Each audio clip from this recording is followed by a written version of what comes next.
Note छाप करके गरीबी दूर करना अपने आप का गला दबाना है।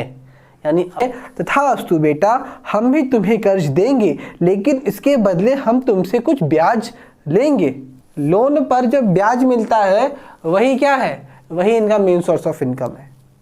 ये 10%, ये 5%, तो ये 5 है, तो ये जो इतना हुआ 5% ना, ये 5% क्या लगता है, उसके पॉकेट में आता है। 1 लाख रुपए है भाई साहब मेरे पास ना, 1 लाख है, ज़्यादा नहीं है, दिखाते नहीं है। जो खानदानी अमीर होते, मिजाज रखते हैं नर्म अपना, और तुम्हारा रुतबा बता रहा है अभी ये दौलत नहीं है। तो जो लोग कहते हैं कैश है तो ऐश है ना, लेकिन उसको थोड़ा ठीक करना चाहिए। कैश है तो सर्वनाश है। बैंक वाले सब दे रहे हैं लोन धड़ाधड़, और सबके लोगों की जेब में पैसा आ रहा है धड़ाधड़। उसको चाय पानी नाश्ता कोल्ड ड्रिंक कॉफी पूछा जाता है। अगर आप नहीं लेंगे तो हम पब्लिक को देंगे लोन देंगे तो पब्लिक के पास कैश आएगा तो वो ऐश करेगा तो गवर्नमेंट को लोग गाली देंगे कि महंगाई बढ़ गई, फिर वो गाली गवर्नमेंट आपको देगी। तो अगर आपको गाली नहीं सुनना है तो आप हमको उसके बदले में ब्याज दीजिए ना।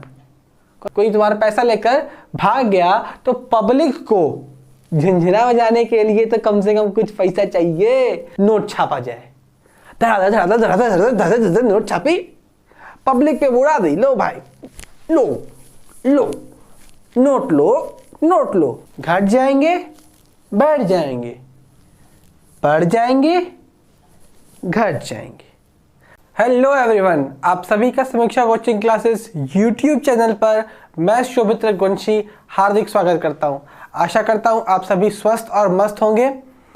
आज का हमारा लेक्चर एक प्रश्न पर निर्धारित है। जी हाँ, एक प्रश्न। वो प्रश्न क्या है, अक्सर लोग पूछते हैं, महंगाई का जिम्मेदार कौन? सब कहते हैं ना महंगाई बढ़ रही है भैया, महंगाई है, ये दोषी है, सरकार दोषी है, बैंक दोषी है, जनता दोषी है ना। तो इस महंगाई का, बढ़ती हुई महंगाई का या मंदी यानी इन्फ्लेशन और रिसेशन, इन दोनों के लिए जिम्मेदार कौन है ना। तो इस लेक्चर में आज की हम जो क्लास है इसमें हम यही समझेंगे कि महंगाई का जिम्मेदार कौन है, और साथ ही साथ हम इकोनॉमिक्स के बैंकिंग के कुछ टर्म्स हैं जैसे कि CRR cash reserve ratio, statutory liquid ratio, SLR, PLR primary lending ratio, repo rate, bank rate, base rate, MSF, इन सब के बारे में हम आज की लेक्चर में, आज की क्लास पे हम जानेंगे। ठीक है, चलिए आगे बढ़ते हैं। आपने अक्सर सुना होगा कि RBI ने रेपो रेट को घटा दिया या रेपो रेट को बढ़ा दिया। इसका सीधा असर इन्फ्लेशन पर और बैंकों के द्वारा दिए जाने वाले लोन पर पड़ता है। इसी पॉलिसी को हम कहते हैं मॉनेटरी पॉलिसी यानी कि मौद्रिक नीति। इस मौद्रिक नीति, इस मॉनेटरी पॉलिसी का मोनोपोली जो है यानी एकाधिकार जो है सिर्फ और सिर्फ RBI के पास है, यानी सेंट्रल बैंक के पास है। यानी उसके पास एक ऐसी चाबी है जिससे वो अपने घर पर बैठे बैठे चाबी घुमाई और महंगाई को घटा और बढ़ा सकती है। तो ये भी प्रश्न उठता है कि जब महंगाई को घटाने बढ़ाने की चाबी RBI के पास है तो RBI ढेर सारे नोटों को छाप करके महंगाई को क्यों नहीं दूर कर देता? सबको नोट दे दो भैया ना, सबको नोटों की जरूरत है, सबको नोट दे दो, सब करोड़ों रुपए अपने पास रखेंगे, जिसको ना गरीबी रहेगी ना कोई दुखड़ा रोएगा। तो महंगाई को दूर भगाने के लिए RBI कभी भी नोट छाप करके गरीबी दूर नहीं करती है, क्योंकि नोट छाप करके गरीबी दूर करना अपने आप का गला दबाना है, यानी अपना आत्महत्या करना है। क्योंकि अगर RBI नोट छाप देगी तो अर्थव्यवस्था पूरी तरीके से चौपट हो जाएगी। इसीलिए RBI क्या करता है, RBI पब्लिक को समझाता है ना, RBI बैंकों को समझाता है, उन पर मॉरल प्रेशर डालता है और कहता है उनसे कि आप ही ये काम कर सकते हैं। वो बहुत सारे टेक्निक्स को अडॉप्ट करता है। इसी को हम मॉनेटरी पॉलिसी का नाम देते हैं, जिसमें क्या क्या आता है, CRR, SLR, PLR, bank rate, repo rate, इन चीज़ों का इस्तेमाल करके वो महंगाई पर, वो इन्फ्लेशन पर वो कंट्रोल करता है, वो नियंत्रण बनाता है। तो ये टर्म्स क्या है, इसका क्या इम्पैक्ट पड़ता है महंगाई पर या मंदी पर, इस वीडियो में हम समझेंगे। ठीक है, आगे बढ़ते हैं। हमारे देश में जब कभी भी हमें पैसों की जरूरत पड़ती है तो हम दो सोर्स ऑफ क्रेडिट को अपनाते हैं। पहला क्या होता है, इंस्टीट्यूशनल सोर्स ऑफ क्रेडिट, और दूसरा होता है हमारा non institutional source of credit होता है। नॉन इंस्टीट्यूशनल में कौन आते हैं, हमारे रिलेटिव्स, हमारे मनी लेंडर्स ना। अगर इंस्टीट्यूशनल सोर्सेज के बारे में बात किया जाए तो उसमें एक आता है कॉमर्शियल बैंक। कॉमर्शियल बैंक क्या करता है, जब कभी भी हमें पैसों की जरूरत होती है तो हम लोग इनके द्वारे पे पहुंचते हैं, सरकार पैसों की कुछ आवश्यकता पड़ी है, कृपया आप हमें कुछ पैसे कर्ज के रूप में दे दें। तो वो भी बोलता है तथास्तु बेटा, हम भी तुम्हें कर्ज देंगे, लेकिन इसके बदले हम तुमसे कुछ ब्याज लेंगे ना। लेकिन इनको जब पैसे की जरूरत पड़ती है तो ये अपने पिताजी यानी अपने जो मेन मालिक है, अपने सरदार हैं, उनके पास पहुंचते हैं। यानी ये जो हमारे कॉमर्शियल बैंक हैं, ये जितने भी बैंक इसको क्या बोलते हैं, कॉमर्शियल बैंक। इनको जब कभी भी पैसों की जरूरत पड़ती है, हमें जब कभी भी किसी पैसों की जरूरत पड़ती है यानी पब्लिक को, तो पब्लिक पहुंचती है किसके पास, कॉमर्शियल बैंक के पास। और कॉमर्शियल बैंक को अगर कभी पैसा घटता है तो किसके पास पहुंचती है, RBI यानी कि सेंट्रल बैंक के पास। हमारे इंडिया का जो सेंट्रल बैंक है उसका नाम है रिजर्व बैंक ऑफ इंडिया। बात समझ में आई कि अगर पब्लिक को पैसे की जरूरत कम पड़ेगी तो कहाँ जाएगी, कॉमर्शियल बैंक के पास। और अगर उसको कॉमर्शियल बैंक को पैसों की जरूरत कम पड़ेगी तो वो कहाँ जाएगी, सेंट्रल बैंक के पास। इतना क्लियर हुआ। अच्छा, ये जानते हैं आप लोग कि इन लोगों का मेन सोर्स ऑफ इनकम क्या है। हमारा मेन सोर्स इनकम क्या है, हम ट्यूशन पढ़ाते हैं, हम कोचिंग लेते हैं, तो हमारा मेन सोर्स ऑफ इनकम क्या है, यहीं से मेरा आता है पैसा, यही मेन सोर्स ऑफ इनकम है।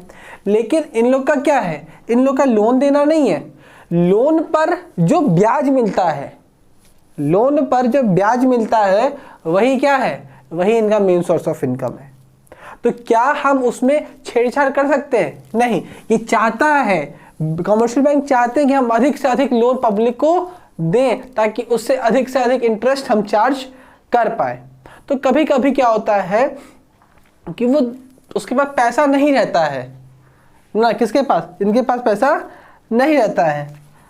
तो जैसे मान लीजिए अगर आप गए मार्केट में, अभी भी देखिए आप जाते हैं मार्केट में तो आप बोलते हैं ना कुछ लेना होता है तो आप बोलते हैं ना हमको ये चाहिए, लेकिन आप क्या होता है, पैसा नहीं होता है तो भी मिल जाता है। क्यों, एक सिस्टम निकला है उसका नाम है EMI। ये भी जैसे लोन ही तो है, यानी इजी मनी इंस्टॉलमेंट, आसानी से किस्तों में पैसों का भुगतान, EMI यही है ना। तो इजी मनी इंस्टॉलमेंट, ताकि अगर उसको भी पता है कि अगर ये आएगा 15,000 का फोन लेगा तो 18,000 पे करेगा, तो 3,000 उस पर इंटरेस्ट के तौर पर वो अपने पास रख लेता है, यही उसका मेन सोर्स ऑफ इनकम है।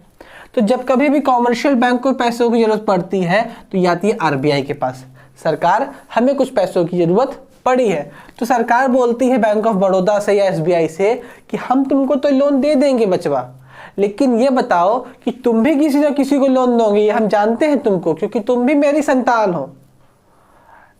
तो ये बताओ, हम तो तुमको लोन देंगे, तुम उस किसी और को लोन दोगे तो उस पर से इंटरेस्ट कमाओगे, तो हमको भी इंटरेस्ट चुकाओ, हम क्यों बेवकूफ बने। तो वह रेट जिस पर RBI इसको लोन देता है और उस पर इंटरेस्ट चार्ज करता है, the interest rate at which the central bank lends money to the commercial bank for the shortfall of the fund for the short time period। कम समय के लिए जब कभी भी पैसों की कमी पड़ती है तो जिस ब्याज दर पर ये जो सेंट्रल बैंक है वो कमर्शियल बैंक को लोन देता है, उस ब्याज दर को, उस इंटरेस्ट रेट को हम बोलते हैं रेपो रेट। बस समझ में आई। रेपो रेट का मतलब है रेपो, REPO, REPO। रेपो का मतलब होता है रीपरचेजिंग ऑप्शन। वैसे उतना इंपॉर्टेंट नहीं है, लेकिन अगर ध्यान में रख सकते हैं आप, ठीक है। यानी जब कभी भी बैंक को, किसको, कॉमर्शियल बैंक को जरूरत पड़ती है पैसों की, किसके पास जाता है, सेंट्रल बैंक के पास जाता है, और सेंट्रल बैंक उससे उस पर ब्याज दर लेती है कम समय के लिए। अगर आप लोन ले रहा है कॉमर्शियल बैंक, तो उस पर वो कुछ समय के लिए वो इंटरेस्ट रेट चार्ज करती है, उसी को हम रेपो रेट का नाम देते हैं। बात समझ में आई? जैसे समझिएगा 5% है रेपो रेट, ये है हमारा रेपो रेट। एसबीआई को उसने दे दिया। अब एसबीआई किसको देगी, पब्लिक को देगी 10% बेस रेट पर, 10% बेस रेट पर, ठीक है। कभी भी मैनेजर किसी भी बैंक का बेस रेट को हमेशा ज्यादा रखेगा, रेपो रेट को कम रखेगा ना। 5 का रुपए का सामान ले आएगा होलसेल से, तो रिटेलर उसको 10 में बेचेगा ना, या 8 में बेचेगा, 2 रुपए 3 रुपए का प्रॉफिट करेगा ना, ताकि वही जो उसका मेन सोर्स ऑफ इनकम है। उसी तरह बैंक वाले भी क्या करते हैं, इससे लेते हैं और इसको देते हैं जब कभी जरूरत पड़ती है। तो ये 5% पे लिया और 10 पर बेचा, 10 पर उसको लोन दिया, मतलब बेचा नहीं, उसको लोन दिया 10% इंटरेस्ट रेट पर। तो जो 5% का हुआ ना, ये 10%, ये 5%, तो ये 5 है, तो ये जो इतना हुआ 5% ना, ये 5% क्या लगता है, उसके पॉकेट में आता है। बस समझ में आई? अब 5% 5 रुपया नहीं है कि 100 रुपये में 5 रुपया, वो करोड़ों का लोन लेता है, लाखों का लेता है। बस समझ में आई? बात को समझिएगा। तो ये हो गया आपका क्या, रेपो रेट। और जिस रेट पर ये आपको देगा उसको बोलते हैं बेस रेट। जिस रेट पर कॉमर्शियल बैंक पब्लिक को देगी उसको बोलते हैं हम लोग बेस रेट, ठीक है। फिर समझते हैं रेपो रेट क्या होता है। रेपो रेट का मतलब होता है the interest rate at which the central bank of a country lends money to the commercial bank in the event of any shortfall of the funds is known as repo rate. And base rate क्या होता है, the interest rate at which the commercial bank lends money to the general public is known as base rate. बात समझ में आ रही है? अगर इसने इस पर 1 लाख रुपए का दिया, लोन दिया आरबीआई ने इसको, तो उस पर 5% के हिसाब से वो कितना लेगी, 1,05,000, ठीक है। और ये जनरल पब्लिक को देगी तो अब उससे कितना ले रही है, 10% के हिसाब से, यानी कि 1,10,000 ना। यह है आरबीआई और ये है एसबीआई, मतलब कि कॉमर्शियल बैंक है। तो ये इसको देगी और ये इसको कितने में देगा, पब्लिक को 1,10,000 में देगा। तो 1 लाख का लोन जब कॉमर्शियल बैंक उससे लिए तो 5% के हिसाब से कितना हो गया, 1,05,000।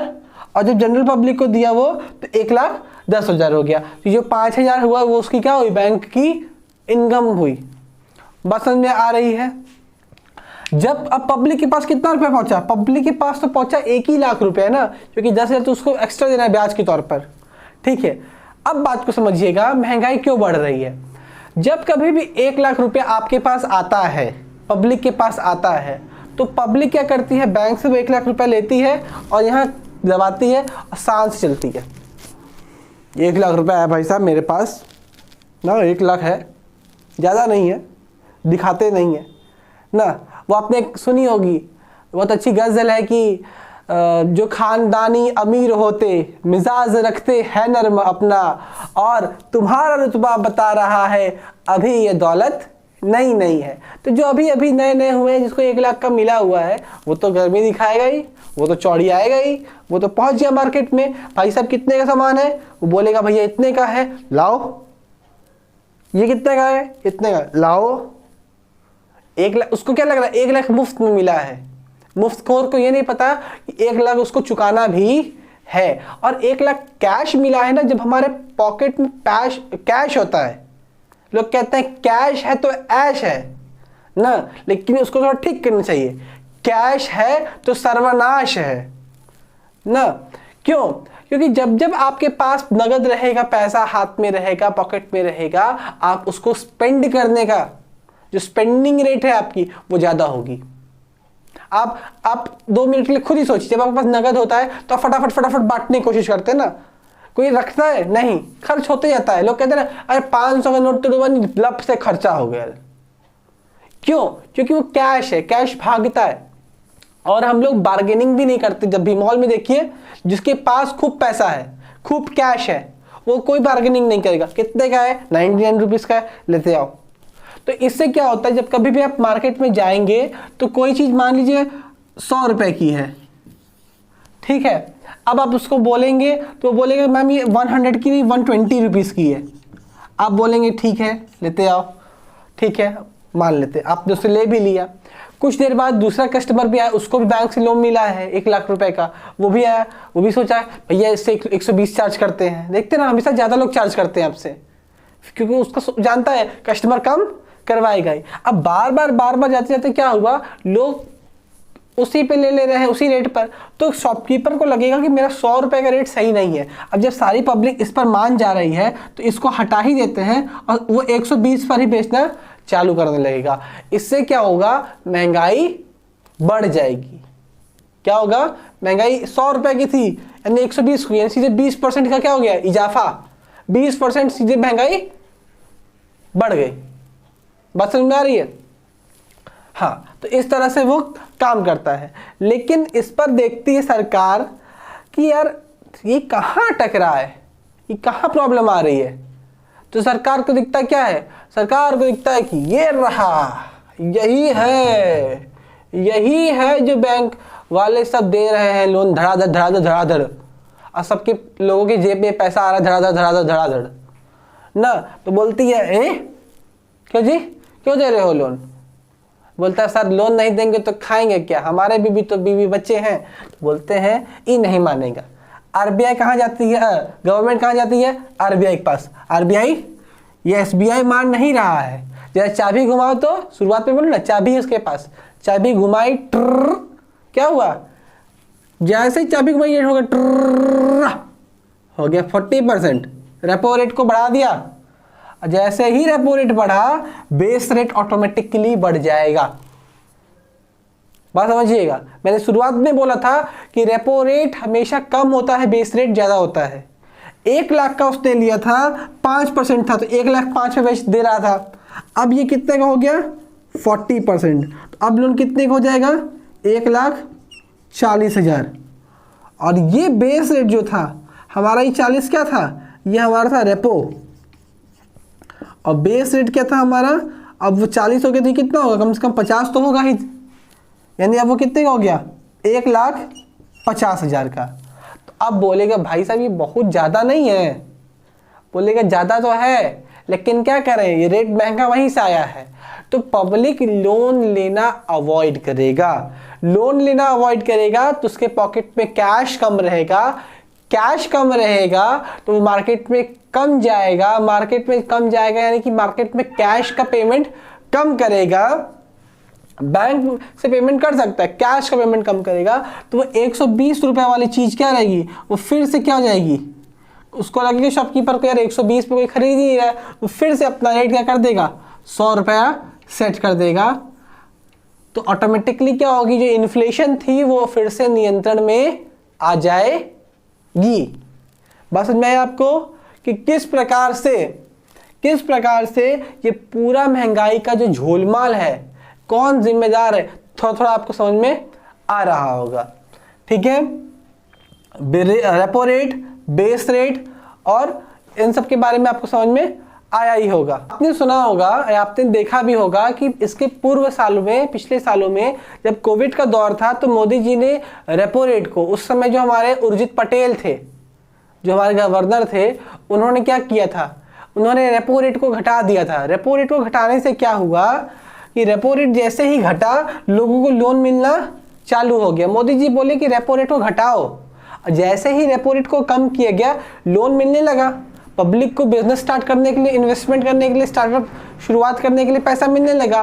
तो इससे क्या हुआ, लोन जब पब्लिक को मिलने लगा तो सीधे उनके पास कैश आने लगा, और जैसे ही कैश आया पूरे मार्केट में क्या हो गई, महंगाई बढ़ गई। ठीक है, तो उस समय कोविड के समय महंगाई क्यों बढ़ी थी, उसका ये कारण भी है कि रेपो रेट को सरकार ने कम कर दिया था, इस रेपो रेट को, ताकि लोगों को आसानी से लोन मिल सके और वो फिर से अपना स्टार्टअप, अपना बिजनेस को शुरुआत कर सके।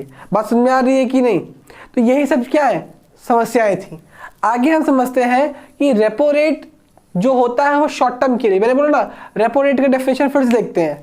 क्या है repo rate? Repo rate is the interest rate at which the central bank lends money to the commercial bank for the shortfall of the funds for the short period।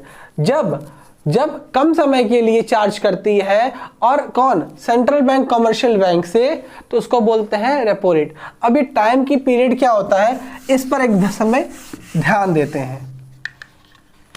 जैसे मान लीजिए रेपो रेट का time period होता है 2 से 14 दिनों का।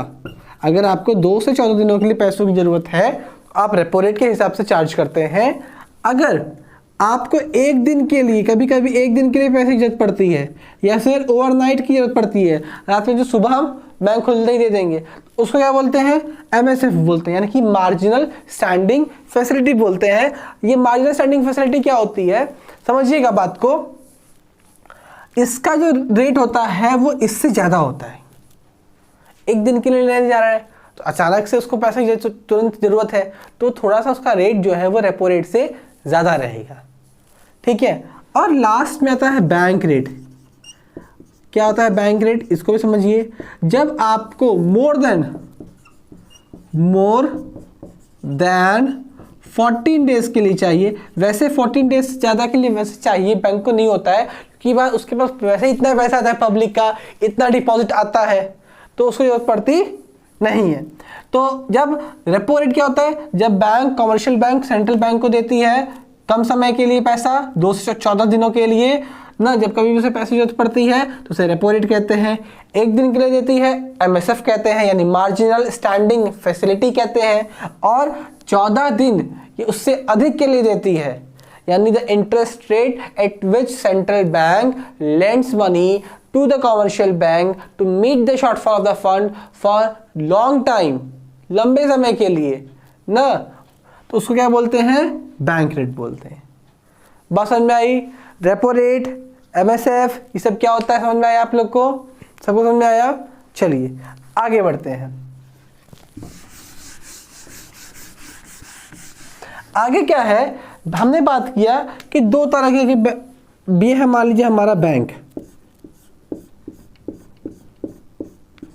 ये हमारा SBI, लंच भी होता रहता है यहाँ पे ना, SBI। तो SBI में क्या होता है, किसी भी बैंक में 2 प्रकार के कस्टमर आएंगे उसके पास ना, 2 तरह के। एक होंगे जो उसके फेवरेबल कस्टमर होंगे, और एक कौन होगा, एक वो होंगे जो उसके सीजनल कस्टमर होंगे।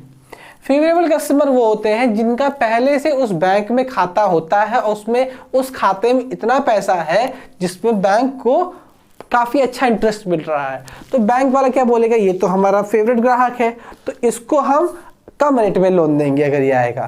तो इसको क्या करता है, इसको बेस रेट पे देता है। किस पे देता है, बेस रेट पर लोन देता है।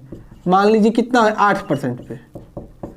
और जो उसका सीजनल कस्टमर है, जो कभी कभी आता है ना, उसको क्या करता है, उसको PLR पे देता है, यानी प्राइमरी लेंडिंग रेट। ये कितना हो सकता है, ये 10% हो सकता है, ये उससे थोड़ा सा अधिक होता है।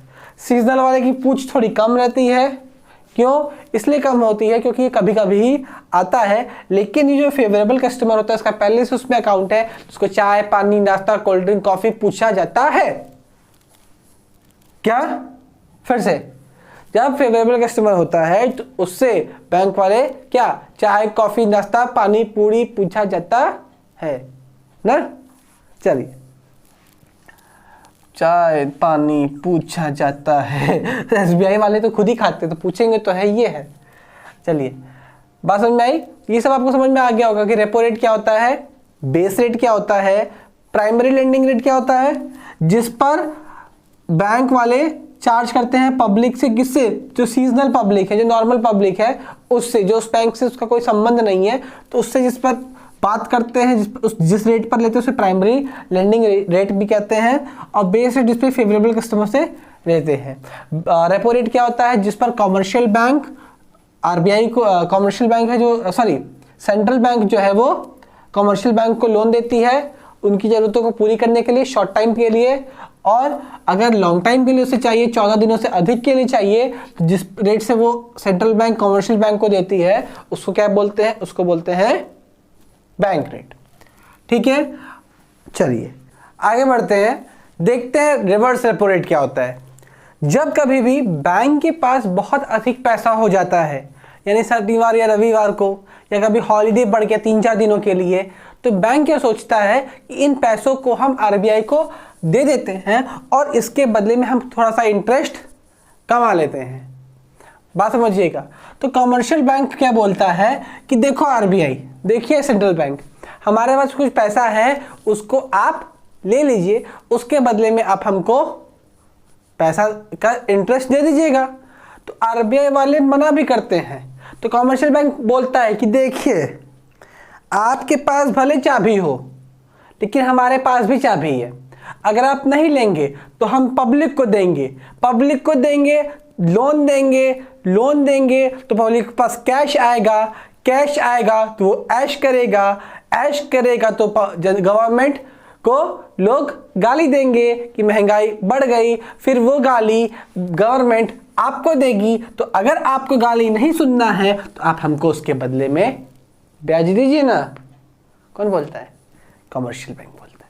कमर्शियल बैंक बोलता है कि देखिए अगर आप नहीं लेंगे तो ऑटोमेटिकली वो पैसा हम पब्लिक को दे ही देंगे, और पब्लिक को हम दे देंगे तो फिर से महंगाई बढ़ जाएगी। तो गवर्नमेंट तो आपको बोलेगी ना कि फिर से तुम रेपो रेट में छेड़छाड़ किया गया।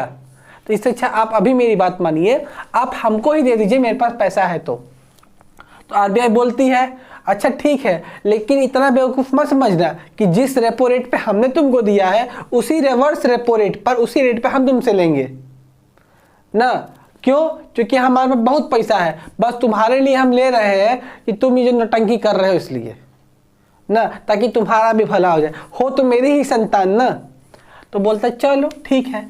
तो एक बात ध्यान रखिएगा, जब आरबीआई इसको दे रही थी कॉमर्शियल बैंक को जिस रेट पर उधार, उसको क्या बोला जा रहा था? उसको बोला जा रहा था रेपो रेट ना। और जिस रेट पर कॉमर्शियल बैंक अब इसको दे रही है पैसा ना, तो इसको क्या बोला जाता है?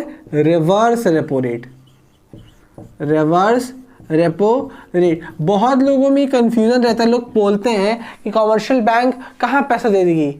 लोग सोचते हैं ना कॉमर्शियल बैंक आरबीआई को क्यों देगी? अरे आरबीआई के पास खुद ही इतना पैसा है। देती नहीं है, वो जमा करती है, बोलती है कि कुछ पैसा आप मेरे पास जमा रखिए मेरा, और उसके बदले में हमको ब्याज दीजिएगा, ठीक है, ताकि हम भी कुछ कमा ले। तो रिवर्स रेपो रेट क्या हो गया कि वह इंटरेस्ट रेट जिस पर कॉमर्शियल बैंक को आरबीआई के द्वारा क्या मिलता है? इंटरेस्ट मिलता है। कॉमर्शियल बैंक इस पैसे को आरबीआई में जमा करती है और इसके बदले में उसको रिवर्स रेपो रेट के हिसाब से पैसा, इंटरेस्ट मिलता है। बात समझ में आई आपको? रिवर्स रेपो रेट क्या होता है? आरबीआई इसको दी तो वो क्या कहलाएगा? Repo rate. और अगर वो उसको देगी, ये कमर्शियल बैंक इसको देगी, तो क्या कहलाएगा? Reverse rate. आई होप आप सभी को समझ में आ गया होगा कि रिवर्स रेपो रेट क्या होता है और रेपो रेट क्या होता है। ठीक है, चलिए आगे देखते हैं हम लोग। ये तो हो गया। बैंक जो होता है वो पैसों के लिए क्या करता है? लोन देता है। तो आरबीआई क्या सोचती है? आरबीआई सोचती है कि इसकी बैंड बजानी पड़ेगी, इसकी बैंड बजानी पड़ेगी, क्योंकि हम जब भी कुछ कहते हैं ये तुरंत तीर निकाल लेता है ना। उसके लिए ये सोचता है कि इसकी हम बैंड कैसे बजाएं, इसकी कमर तोड़ने का एकमात्र उपाय क्या है। तो उसका पहला उपाय लेता है CRR। RRR नहीं है, CRR ना, यानी कैश रिजर्व रेशियो। ये बोलता है आरबीआई कॉमर्शियल बैंक से कि ये कॉमर्शियल बैंक ये बताओ कि अगर तुम्हारा पैसा कभी कोई लेकर भाग गया तो तुम क्या करोगे। इससे अच्छा क्या है ना, तो तुम तो चले जाओगे, तो फिर हमको सब लोग मांगेगा जवाब। तो क्या करो, तुम्हारे पास जो पैसा है, मान लो 100% जो पैसा है, इसमें से हमको 5% कैश रिजर्व रेशियो जो है कैश फॉर्मेट में आरबीआई में जमा कर दो। आरबीआई बोलता है फिर से किसके, कॉमर्शियल से, क्या बोलता है कि अपने पास जो 100% अमाउंट रखे हो इसका 5% हमारे यहाँ जमा कर दो। 5% जो है वो यहाँ पे दे दो, आरबीआई में जमा कर दो। किस में, सीआरआर में, कैश रिजर्व रेशियो में। क्योंकि मान लो अगर कभी पब्लिक भाग गई, सॉरी कोई तुम्हारा पैसा लेकर भाग गया, तो पब्लिक को झिनझिना बजाने के लिए तो कम से कम कुछ पैसा चाहिए। तो पैसा कौन देगा, वो हमसे ले लेना, 5% तो है, ठीक है। तो जो सपाट, लेकिन वो पैसा इसलिए रखती है कि मान लीजिए कि अगर कभी भी कोई दिक्कत आई कॉमर्शियल बैंक को, तो वो एज अ सिक्योरिटी डिपॉजिट आप हमारे यहाँ जमा करा दीजिए। तो कॉमर्शियल बैंक फिर आरबीआई से कहता है अच्छा तो ये बताइए कि 5% हम आपको दे रहे हैं, तो जिस प्रकार आप हमें रिवर्स रेपो रेट पर चार्ज करते थे, क्या वैसे चार्ज करेंगे। तो आरबीआई बोलता है उल्लू समझो, कुछ लिखा है मेरे माथे पर, पागल हूं मैं। 5% जो है वो सीआरआर है, ये रिवर्स रेपो रेट थोड़ी ना है, ये क्या है, ये सिक्योरिटी डिपॉजिट है। और सिक्योरिटी डिपॉजिट पे कौन तुमको देता है जी। तो बोलता है अच्छा हाँ चलिए ठीक है ना। तो इस तरह 100% में से 5% गया, बचा कितना, अब बचा सिर्फ और सिर्फ 95%। लेकिन अभी भी 95% है और आरबीआई सोचता है अभी भी कुछ ना कुछ करना पड़ेगा। तब दूसरे की तलवार निकालता है। दूसरा की तलवार कौन सी है, वो है एसएलआर की तलवार ना। एसएलआर क्या होता है, यानी कि स्टैट्यूटरी लिक्विडिटी रेशियो। आरबीआई बोलता है कॉमर्शियल बैंक से कि हम देखे हैं कि जब कभी भी पब्लिक तुम्हारे पास आती है, तुम सीधे बोल देते हो नो कैश, कैश खत्म। ये क्या जी, ये कौन सी बात होती है, ऐसा नहीं कर सकते तुम लोग भी अपने पास कुछ पैसा रखोगे। बैंक वालों से बोला कि कम से कम 20% जो पैसा है वो बैंक में होना चाहिए। किससे बोला, ये आरबीआई बोला इससे ना। हाँ कि भैया देखो 20%, 5% हमको दो और ये जो 20% वाला है वो तुम अपने पास जमा रखोगे। क्या करोगे, डिपॉजिट रखोगे और इसका कहीं भी खर्च होना नहीं चाहिए, इसको अलग से बना करके रखो। अब क्या हुआ, 100% में से 5 गया, बचा था 95, फिर उसमें से 20 गया, बचा अब सिर्फ 75%, यानी 100 में से 25% कैश बर्बाद। 25% पैसा क्या हो गया, बर्बाद हो गया। तो यही खेल खेलता है कौन, आरबीआई। वो चाहता है किसी भी प्रकार से हमारे बैंकों में कैश ना रहे, जब तक मार्केट में कैश ना रहे। जब तक मार्केट में कैश रहेगा पब्लिक उसको मिसयूज करेगी। इस वजह से क्या होगा, इस वजह से रेट भागेगा, इकोनॉमी में कैश की मात्रा ज़्यादा हो जाएगी। इसे सरकार कभी भी, आप ध्यान दीजिएगा, कभी भी सरकार नोट छाप करके महंगाई कम नहीं करती है। क्योंकि अगर मार्केट में नोट छाप करके महंगाई कम करने लगा गया तो ऑटोमेटिकली क्या होगा कि खूब सारा पैसा आ जाएगा। खूब सारा पैसा आ जाएगा तो अभी जो मैंने बताया ना, मार्केट में बार्गेनिंग नहीं करेगा, ऑटोमेटिकली क्या हो जाएगा, बढ़ जाएगा। ठीक है, क्या बढ़ जाएगा, महंगाई, इन्फ्लेशन। महंगाई पर नियंत्रण करने के लिए एक बार एक कंट्री है, नाम होगा वेनेजुएला, उसने कोशिश की यही टेक्निक, नोट छापा जाए, धड़ाधड़ नोट छापी, पब्लिक पे उड़ा दी, लो भाई लो लो नोट लो नोट लो। अब क्या हुआ, नोट लेने के चक्कर में महंगाई इस प्रकार बढ़ी कि वहां पर 10 लाख% की महंगाई है वेनेजुएला में। वहाँ पर अभी भी ब्रेड 80,000 से 1 लाख रुपए का मिलता है।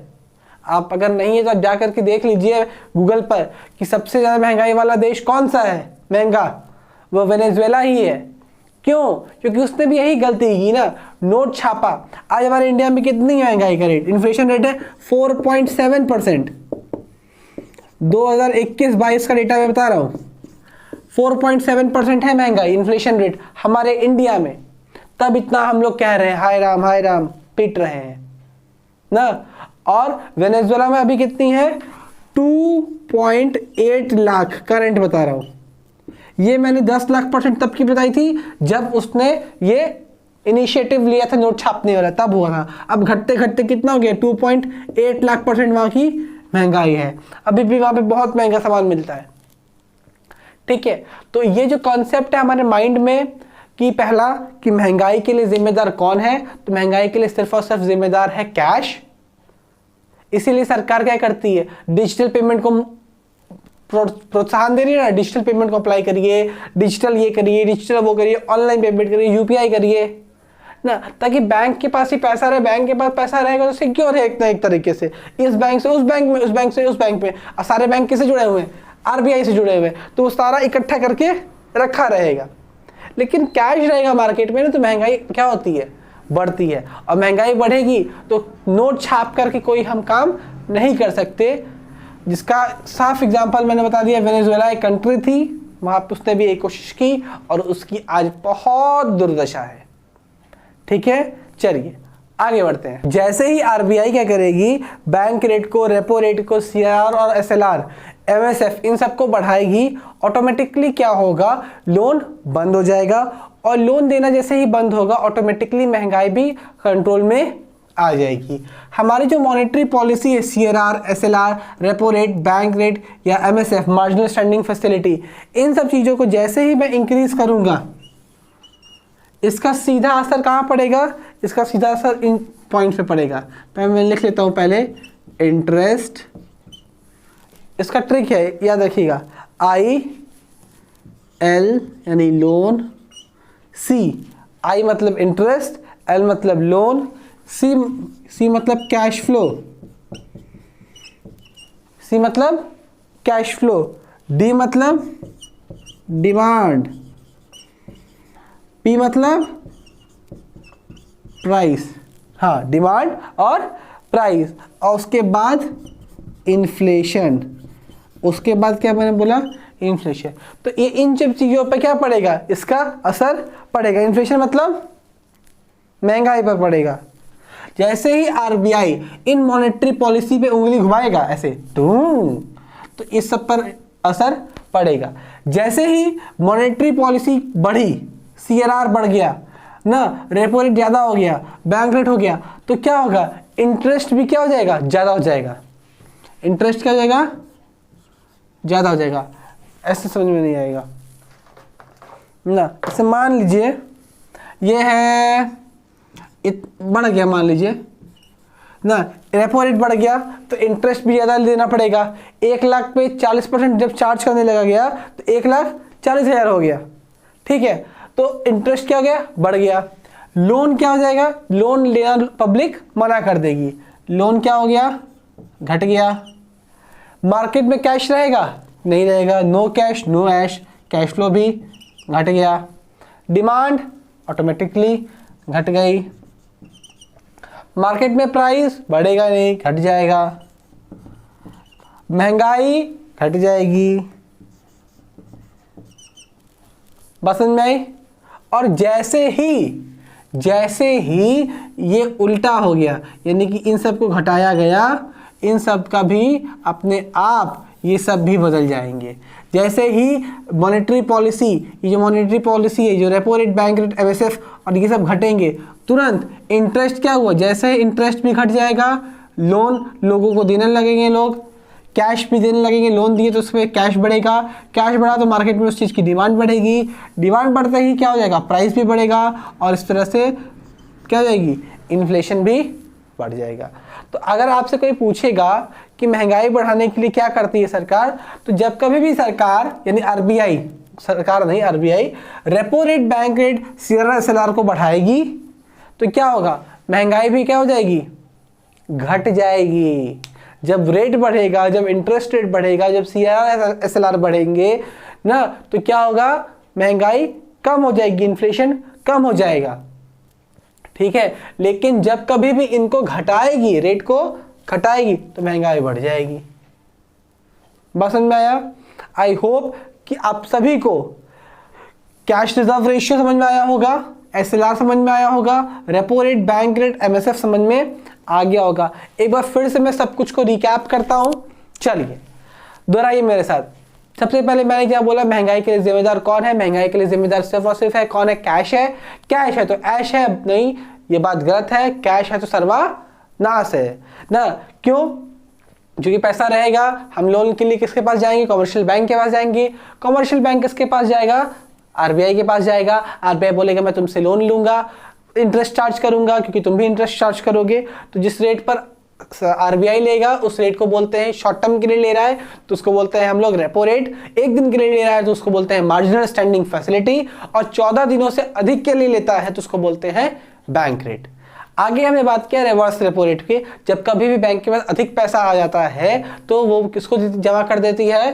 वो जमा कर देती है आरबीआई को, और उसके बदले में वो क्या करती है? उससे इंटरेस्ट चार्ज करती है, जो कि रेपो रेट से कम रेट का होता है।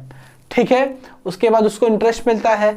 उसके बाद आरबीआई सोचती है कि इन लोग तो मानेंगे नहीं, पब्लिक को धड़ाधड़ लोन देंगे। इसके लिए वो क्या करती है? उनको तोड़ती है, उनकी पीठ तोड़ती है सीआरआर की तलवार से, एसएलआर की तलवार से। सीआरआर क्या करता है? उसे बोलती है कि अपने अमाउंट का कुछ परसेंट हमारे पास कैश रिजर्व रेशियो रखो, जब कभी भी जरूरत पड़ेगी तो ले जाना, और कुछ परसेंट अपने पास रखो अलग से करके, जब कभी भी नो कैश की सिचुएशन आएगी तो उसमें से तुम निकाल लेना। इससे क्या हुआ कि मार्केट में कैश कम हो गया। ठीक है, मार्केट में जैसे ही कैश कम हो गया तो ऑटोमेटिकली कैश फ्लो के कम होने से डिमांड भी कम हो जाएगी, प्राइस भी कम हो जाएगी, और इन्फ्लेशन भी कम हो जाएगा। और जैसे ही इन चीजों को बढ़ा दिया जाएगा, रेपो रेट को बढ़ा दिया जाएगा, तो ये सब अपने आप ऑटोमेटिकली कम हो जाएंगे। और जैसे ही इन चीजों को घटा दिया जाएगा, ये सब ऑटोमेटिकली बढ़ जाएंगे, घट जाएंगे, बढ़ जाएंगे, बढ़ जाएंगे, घट जाएंगे। That's all for today. I hope आपको ये हमारा लेक्चर, ये क्लास पसंद आया होगा। अगर इसमें कोई दिक्कत, परेशानी, कोई इंप्रूवमेंट करने की जरूरत होगी तो आप हमें ज़रूर बताइएगा। तब तक के लिए थैंक यू। अगर चैनल को सब्सक्राइब नहीं किया है, चैनल को सब्सक्राइब कर लीजिए, लाइक के बटन को दबाइए, इंस्टाग्राम, फेसबुक पर जाकर हमको फॉलो करिए। तब तक के लिए थैंक यू। जय हिंद।